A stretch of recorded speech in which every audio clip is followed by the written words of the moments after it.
že teda haló, zákazník vracia do tej optiky, lebo niečo si zabudol.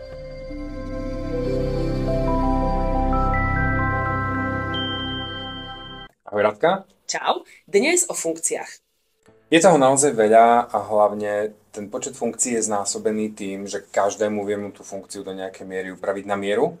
No. Ako príklad ti poviem, keď nám podpisujú klienti v optikách u svojich zákazníkov súhlasí s ochranou osobných údajov, niektorí to chcú podpísať na papier, niektorí to podpisujú digitálne na tablet, lebo sú to paperless, bezpapierové optiky. Niekto tam chce dávať viac tých súhlasov, niekto chce mať jednoduchú verziu.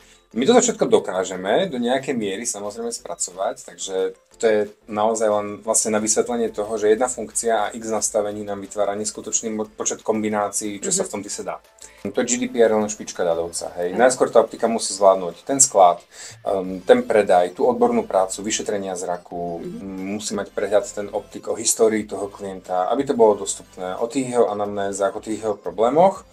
No a v neposlednom rade vlastne vedieť sa pripomenúť v správnom čase tomu klientovi, osloviť ho nejako marketingovo, takže ešte aj tie marketingové nuancy tam sú. Od tých účtovných cez tie odborné.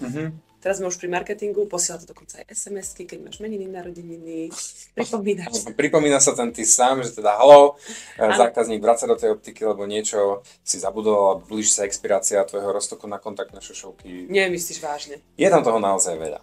Príde s tým, že nevie sa ľahko dostať v aktuálnom režime, ako funguje k histórii toho zákazníka. Tak mu ukážeme, ako funguje ten TIS a potom si ten klient časom dolieva tie funkcie. Tak už je sklad, už je tlač tých účteniek, tých bločkov, už potom ideme aj fakturovať, už potom ideme aj vernostný systém tam aplikovať. Takže sú optiky, ktoré postupne spoznávajú a nabiehajú na funkcie TISu a sú optiky, ktoré všetko naraz, rezervačné systémy, prepojenie s e-shopom.